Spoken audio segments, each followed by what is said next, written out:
Great. Hello, everyone. I'm so excited today. We have been doing a series of Facebook Live conversations, and today we're also adding YouTube and Instagram to the lineup because we have a very, very special guest. We're trying to get information out to the public as everybody's lives have changed completely, and we know that many facets of our lives are totally upended by COVID-19 and this pandemic. So today we're joined by Bill McKibben, who is a nationally, globally known leader when it comes to climate activism, the person who wrote the first ever kind of popular book about what climate change meant, back then described as the greenhouse effect, and since then has been advocating, organizing, teaching, writing, and we're really excited that we get to spend a little time with you today, Bill. Well, Councilor Wu, what a pleasure to get to join you. And just let me say first, so many thanks for your good work. People know about it, and even outside the hub, people know about it. What you're doing is really getting noticed, and we're really grateful for it. So thank you very much. No, thanks. And, we, as you say, we in Boston like to think of ourselves as the hub of the universe, right? We often say that there's always a Massachusetts connection, but I actually learned in your case, there really is a Massachusetts connection as well. So you're coming to us from up in Vermont right now, in your car, closer to where there's better service. But tell us about your ties to where I am. Well, now I grew up outside of Boston, in Lexington, where I got my sort of early political education because I used to give tours of the Battle Green when I was in high school. So it was good for me. I never grew up thinking that there was some disconnect between patriotism and dissent. I understood that they were the same thing. And then when I was in college, I covered local politics a lot in Cambridge and Boston. And I've spent a lot of hours in in that big, somewhat ugly office building where you work. I remember the first time I believe it's one of the most beautiful buildings in the world. I remember the first time I was there. I'm so old that I was as a young reporter in Mayor Kevin White's office the night of his last reelection. So I have a good sense of a little bit of sense anyway of Boston, which is just, I think, my favorite city in the world. It's where my daughter and her fiance live, and really where I live in New England, so all of us, like salmon, swim towards Boston every once in a while. I make the trip at least once a year from the further corners of Red Sox Nation into Fenway Park just to be at the heart of New England for a little while. So very, very good to get to talk to you. Yeah, we're glad to help you make this virtual trip back, and you're ready, and your EV is on the way. And yeah, I had known theoretically, or from your Twitter and other comments that you had ties to Lexington, but it really hit home when I received an email about this from former state representative Alice Wolf, one of the progressive icons of Massachusetts, and she mentioned that she had gotten to know you when you were in charge of the Harvard Crimson, and I think she was on the Cambridge School Committee. That's right, back in the day. I think the representative is watching and tuned in right now, and she sent in her questions too. So let's dive right in. I mean, we are in the midst of what is certainly a public health crisis first and foremost, and we hear a lot on the government and policy side. This is unprecedented. We hear on the economic side the number of people filing for unemployment, what's happening with the markets. People keep using unprecedented. But in some ways, it feels very familiar too, right? And you had mentioned when we were just chatting before that, there are some things that this has reminded you of, Katrina and others. So, just tell us what does this remind you of, this moment right now?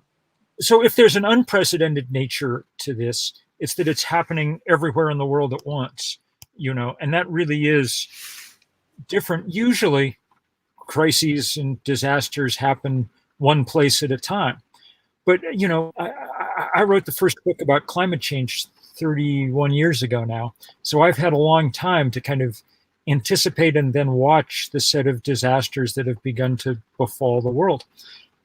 And each one of them causes chaos of an enormous order. So for New Orleans, it was Katrina. For New York City, it was Sandy. For the people of Australia just 3 months ago, it was bushfires so horrible that thousands and thousands of people were standing in the ocean to keep from being burned to death. Um, um, and these are the places that we know about because they have cameras, Mhm. all over the world. The kind of iron law of climate change, and really the iron Mhm. law of disaster, is the poorer and more vulnerable you are, the worse it is. I'm We're beginning to understand that that's as true of coronavirus as it is of anything else. As the numbers begin to leak out, it becomes extraordinarily clear that it's people of color and poor people who are dying at much higher rates. That should come as no surprise, because these are people who often live beyond the reach of medical systems, whose health is not good to begin with, and who have had to live in places dominated by, among other things, polluted air, which we now know is a huge contributing factor to how hard you get hit when you come in contact with this microbe. So it it's not unprecedented, and it's not the last disaster we're ever going to have either. Once we're through this, we need to deal with the fact that we've got a predictable chain of disasters coming at us from climate change that will go, well, I mean, it will dominate your lifetime, and we can make those less bad than they have to be. Mhm. We can't stop them anymore. There's going to be bad global warming no matter what we do, because we waited a long time. And one of the lessons from this coronavirus crisis that I think is sinking into people is timing counts. Uh, Mhm. we watched the U.S. and South Korea have their first death on the same day in January. The South Koreans went to work. They disrupted their lives. They said people can't meet in big groups. We're going to test everybody, so on and so forth. And it was disruptive, but not unbelievably horrible. And as a result, they're now looking at this kind of in the rearview mirror. In the US, we took just the opposite tack. Our leader pretended that somehow it was all going to go away, or the cases were going to drop to zero, or by Easter everything would be fine, or on and on and on. And so we didn't do things. Then, when we finally had to do things, those things had to be really huge, and tens of thousands of people are going to die anyway. Um, we're, we didn't, to use the jargon we're all familiar with now, flatten the curve. Mhm. And we didn't flatten the carbon curve either. 30 years ago, there were fairly modest things we could have done that would have made a huge difference. And we didn't do them, mostly because the oil companies set up a kind of disinformation machine to keep us from doing them. And so now we're in a position where the changes we're going to have to make are much larger. You know about that because you've been figuring out this Green New Deal policy for Right. Boston. You know that those changes can be beneficial too, but that doesn't mean that any of this is going to be easy at this point. Yeah, no, I think it's, as you're saying, almost the exact copy paste and expansion and slightly editing of the time scale of both the inequities, the deepening of it, the longer you wait, the more you have to do. And we're seeing now with coronavirus in particular that what you have to do is not only more expensive at that point, but it also, with this virus, has greater impacts, disproportionate costs back again on the same communities that were already Yep. facing injustices prior to this. Yep. Which is one of the reasons why. I mean, it's clear that we're going to have to restart our economies at the other end of this. It would make enormous sense, obviously, to restart our economies so that we were thinking about the next crisis down the road and dealing with climate change. And that's what places like South Korea and Germany are doing. They're, in essence, talking about Green New Deals as their economic recovery plan. But in our case, it would also make enormous sense to make sure that recovery is not only green, but fair and just. you know. The two things that have spiked in the last, well, really in my lifetime in this planet are temperature and inequality. Mm-hmm. And those two things are linked, and we've got to solve them at the same time. We've got to deal with them at the same time, because if there's anything that the coronavirus crisis makes clear, it's that we desperately need a kind of social solidarity that we don't have in this country at the moment. For 40 years, our leaders have been telling us that, markets solve all problems. And I mean, look, Ronald Reagan rose to glory by saying the 9 scariest words on the English language are, "I'm from the government and I'm here to help you." Well, that's just, I mean, the scariest words in the English language are, "We've run out of ventilators," you know? Right. We need to be able to work together as societies. And you can't do that if 5 people in your country have as much money as the bottom 150 million people. It's just ridiculous.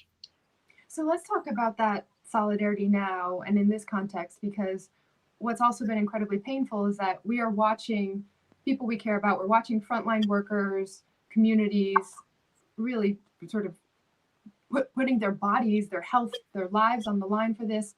And the rest of us, where we traditionally might have been able to go volunteer somewhere, gather together, come together, protesting something, that some injustices that we're seeing are now restricted to screens and being at home. So how should we think about advocacy in the time of COVID? So let's think about that in a few ways. One, you're absolutely right. The strangest thing about this crisis is we have to suppress our natural instinct to go help each other. Rebecca Solnit, an old friend of mine and one of the greatest writers in our country, wrote a remarkable book 3 or 4 years ago called Paradise Built in Hell, where she looked at one disaster after another back to the San Francisco fires in 1906. And what she found was that in every single case, people came together really before governments could do anything. People came together to solve. You remember those pictures from Katrina, the government's completely useless, but people are showing up with bass boats, to rescue people off the roofs of houses, the Cajun Navy. And that always happens. And that can't happen this time.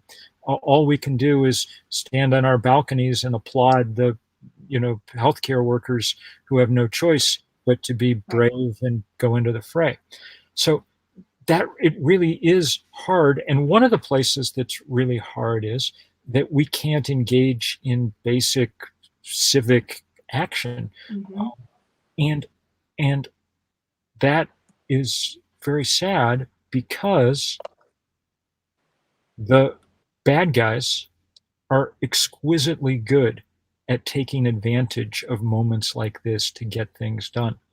My really dear friend Naomi Klein's book, The Shock Doctrine, of 5 or 6 years ago, was the perfect description of what's going on now. And I'll tell you the story that just, I try hard because I've been at this so long, and because you have to kind of meter your anger and frustration or you just go crazy. I try hard not to get mad. But last week it emerged that the Keystone Pipeline, which we've been fighting all across the country, led by indigenous groups and frontline communities in the Midwest, for a 10-year battle, we've kept this thing from being built, and it wasn't going to get built. There was no way to get it built until the pandemic came along. And then under the cover of that, the government of Alberta put up several $1 billion, and Chase Bank led a bond issue for another couple of billion. And the company building it, the oil company building it, started flying in workers from all over America into rural areas which have terrible health systems to begin with, and onto the edge of Indian reservations. These people could easily be carrying the coronavirus, Right. And they're on places where people have lost 90% of their ancestors over the last 500 years to pandemic, and and they're doing it because we can't stop them. We have 30,000 people who are trained to do nonviolent civil disobedience to stop the Keystone Pipeline. But we're not going to go out and do it now because we're smart enough to know that you can't flood the jails, because if you take a germ into the jail, well, people there can't wash hands, they can't social distance, you're just killing them. So these guys may succeed in this. I mean, people are in court trying to stop them and things, but if they succeed, the only consolation, well, the two consolations will be, one, the Keystone fight proved to people you could stand up to big oil, and now every project gets fought and fought hard, and we win a lot of them. And the other consolation is, at least they are demonstrating precisely and without any equivocation who they are. The kind of people for whom literally the only thing that matters on earth is money. And they will, and so one hopes we come out of this able to see more clearly. There's no silver lining to a pandemic, but if we're going to go through this much trauma, and so many people are going through deep trauma, then at least we should be able to learn something as a society. And I suspect we are. I suspect that people are learning, one, that that what we talked about before about delay and how dangerous it is, and two, sort of even more bedrock than that, I think people are learning that physical reality is real, which is an easy thing to forget when you're surrounded by screens. I've spent 30 years trying to convince people that physics and chemistry are real, and that you can't spin and the CO2 molecule, and you can't, negotiate with it or ask it to compromise or whatever. You just have to stop producing it. And now we're learning the same thing about biology. It didn't work when our dear leader stood up there and told the COVID microbe that it was a hoax or not a big deal, just like the flu or whatever. It didn't care. It just kept doing it. I mean, the world is real, and so we need to be very, very real in response to it. Yeah, it still means that we are having to be really creative about our response in this moment. And I think one of the local projects that has really been a focus of advocacy for climate activists in Massachusetts has been the Weymouth Compressor Station, and which I understand they're continuing to do construction on right now. That's beyond belief. The idea that anyone would consider that critical or essential work. It's not like we need more gas and oil. We're drowning in this stuff at the moment. I mean, you can't give it away. The idea that you would be sending people out and calling that essential work when we've shut down every other damn thing in this society, while enforcing, and we're enforcing it on ourselves as well, but making sure to enforce the social distancing provisions that would prevent any protesters from being part of it, even standing whatever distance apart. And so I do it. So when I look down over here, I'm looking at the laptop that has questions and live comments. So someone had asked, is it time now? Are questions welcome now here? Yes, please put your questions. I'll bring them in. So speaking of the Weymouth Compressor Station, there is a question from Nathan Phillips, who is one of our professors in the area. Phillips for his great work in making people really understand that Weymouth Compressor Station, and that was a really brave thing that he did. Nathan embarked on a hunger strike and got us some real progress in that, and again put himself on the line. His question, we talked a little bit about this before, you alluded to it. What's the opposite of disaster capitalism, and where can we see and act on the opportunities before us? So again, talking about that connection between money and politics, and now this intersection where we will need a recovery, but who gets that recovery and who's taking advantage of this moment to rush in and establish themselves? What's the opposite of that? Well, the opposite of disaster capitalism is using moments for the general good, seizing and it's not as if we haven't seen that in the past, I mean, at the end of World War II, with the world in ruins, the Marshall Plan allowed the rebuilding of Europe, and we saw the results, peace and prosperity there and here. So it's very clear that the current equivalent to that is something like the Green New Deal, some version of taking this moment and saying, look, we have to build lots and lots of renewable infrastructure because we obviously have to shut down coal and gas and oil as fast as we can. But beyond that, we have to think about who it is, what it is that we value in our societies. I mean, there's lots and lots of low carbon work, care work,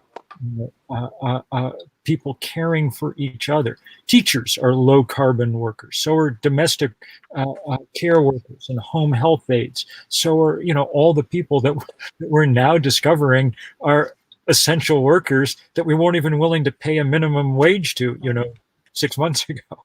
So, those are the things. That's how we have to reorient our politics, and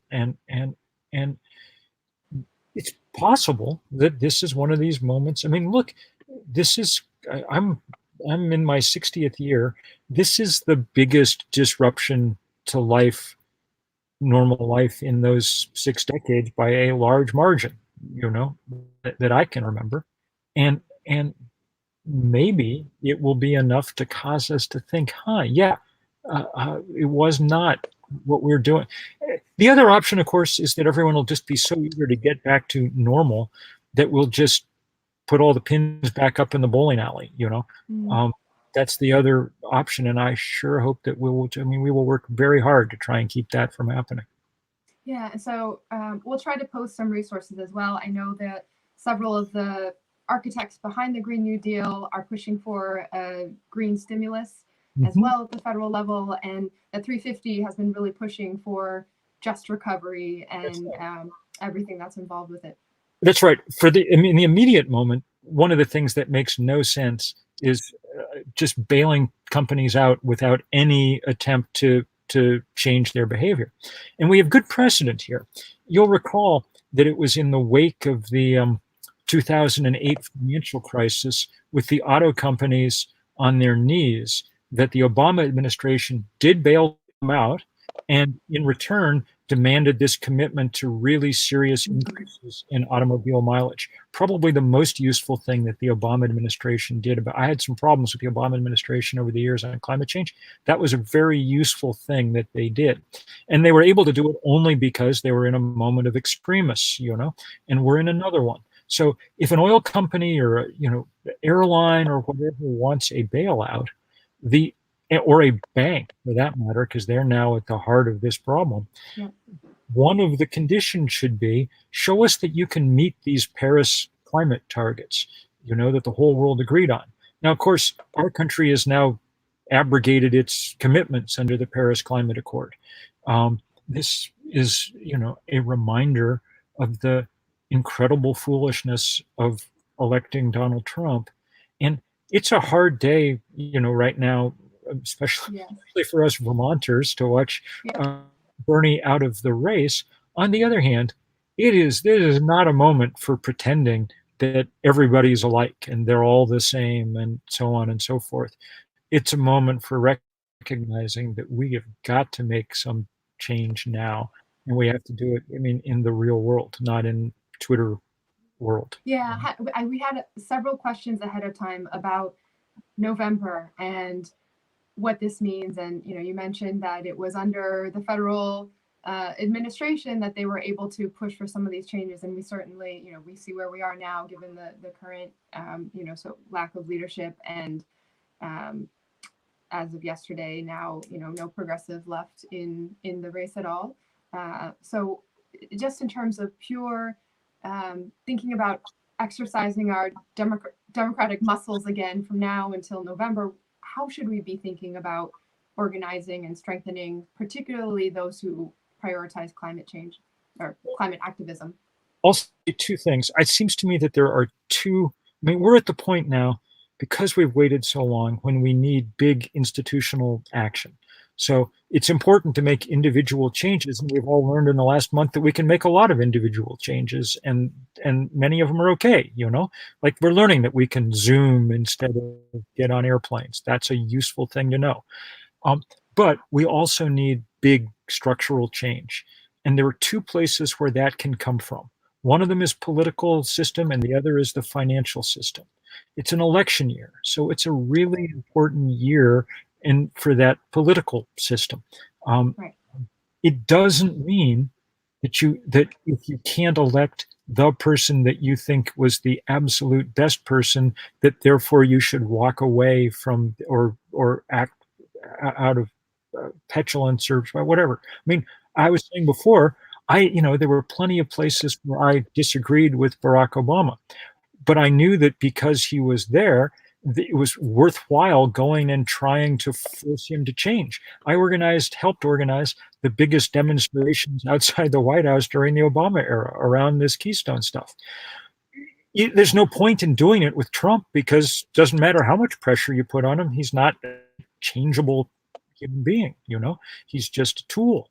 And so, if we don't get our first choice, then our second choice has got to be someone that at least we can push. And I think that's pretty obvious. So it's going to be a lot of hard work between now and November to make sure that happens. Second big lever, and the one I've spent the most time on in the last year or so, is the financial system. Yeah. It's not like they're completely distinct, but they're not the same thing. And as it turns out, there's a lot of reason to think that pushing on Wall Street may be at least as useful as pushing on Washington. If we can get them to act, A, it happens quickly, which is not something that political systems ever do, and B, it happens globally. Our financial markets are entwined in a way that Washington, mostly for the better, no longer runs the whole world, but Wall Street still kind of does. So we might as well take some advantage of that. That's why we've been working so hard on the big banks, the big insurance companies, the big asset managers, and we've had some real successes. BlackRock, the biggest asset manager in the world, $1 in every 8 on this planet sits in their digital vaults. Okay, we were able to force them to make pretty sweeping commitments around climate change in January. Liberty Mutual, there in Boston, has been the big target of campaigners on the insurance front around climate change. They've made some beginning changes, nowhere near enough, and I'm afraid it emerges this week that Liberty Mutual may be backing the Keystone pipeline, maybe providing insurance for it, which is a great sadness and something that Bostonians should be on top of and pushing hard on. Banks, I was telling you before, we were really hopeful that on Earth Day, we'd be able to have civil disobedience in the lobbies of several thousand Chase Bank branches around the country. We can't do that now, but 50 million Americans have a Chase credit card in their wallet, and every one of them has a pair of scissors in their kitchen drawer. And, it's not like you can't find another credit card. I mean, we're in the middle of a financial crisis, so if you can't find credit someplace else, don't cut yours up just yet. But if you got 4 cards sitting in that wallet anyway, it's time to say, we're not going to be part of this particular scam. So pulling those political and financial levers at the biggest levels is crucially important. And then we're all citizens of the globe, and that's the financial system. We're all citizens of our country, and that's our presidential election. But we also all live in cities and towns and states. So the work that people are doing in places like Boston, the work that you are doing in particular in Boston, is absolutely crucial to helping us see the way forward. It's not that we can solve climate change one city at a time, but as cities demonstrate that change is not only possible but desirable, then we build momentum, then we undercut the power of the fossil fuel industry. So we're incredibly grateful to you for the leadership there.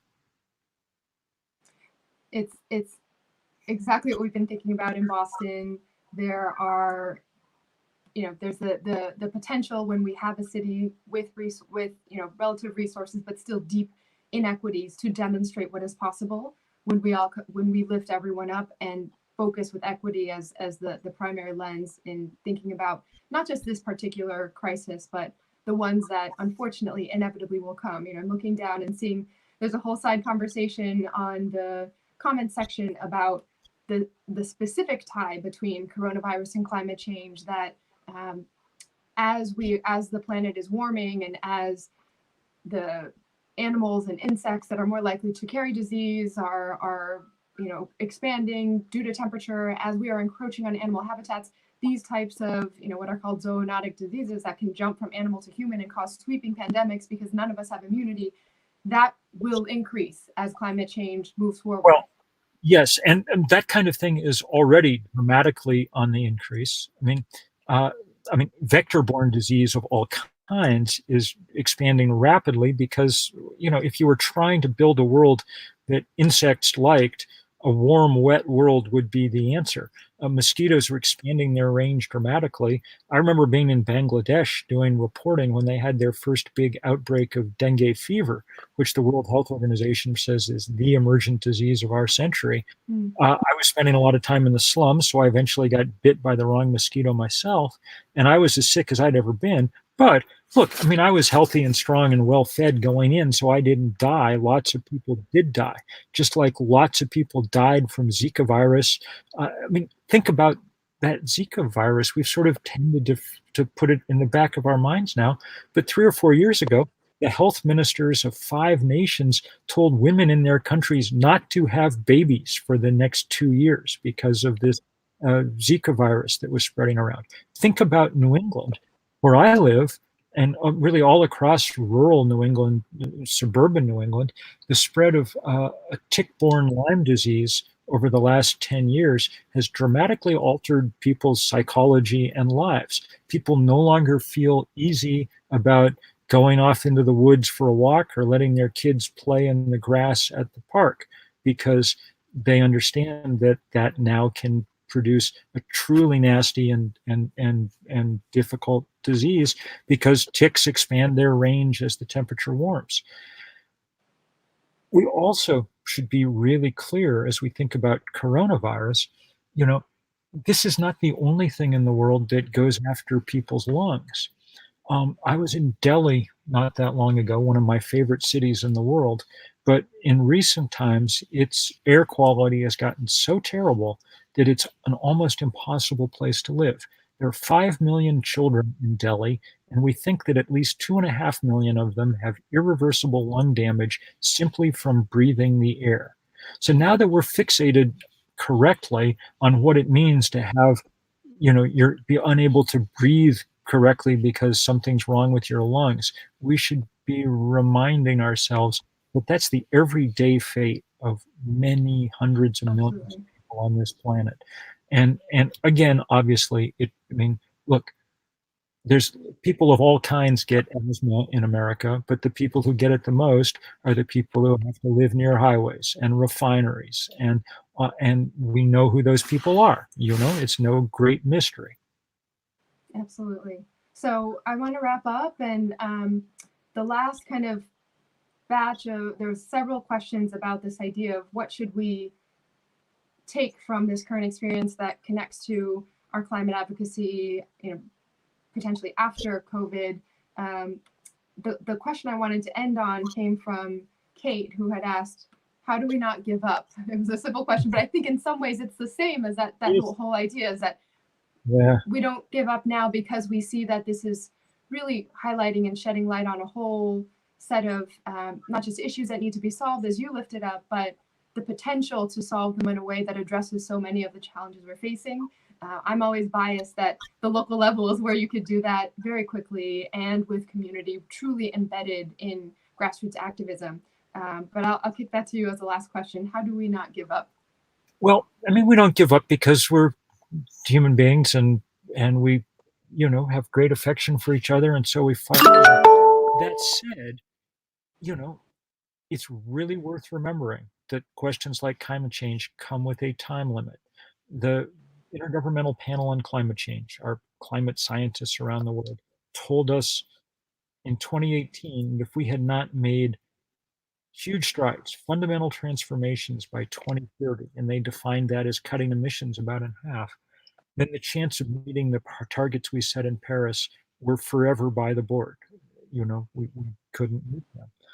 So I'm actually not telling you that that we're going to go on fighting forever. I mean, there may come a time when the scientists just say, look, we waited too long and now this thing's out of control, you know, but that's not yet. We've got 10 years of enormous leverage left here where we can have enormous effect on how bad this is going to be. And one way to look at it, Councilor Wu, is that what we're trying to do as activists, as politicians, we're trying to change the odds here some. We know that none of the things that any of us can do is enough to solve the problem that we face. But we're trying to change the odds here. And the stakes of this wager are so enormous that changing the odds even a little bit is well worth a life's work. So let me just end by saying such thanks to you and such thanks to everybody on this. I'm just looking through the chat myself and recognizing people's names and knowing just how hard, I mean, Massachusetts has been at the absolute center of this fight from the beginning. And so, you know, the people who have blocked pipelines in West Roxbury and the people who have, rallied in every corner of the state and the people who are trying hard to force the state of Massachusetts to divest its pension holdings from fossil fuels, and the people in the faith community who have done so much, and the people in the environmental justice community who've been working hard on this for 20 years now. I mean, all of them are just, I mean, such thanks to everybody.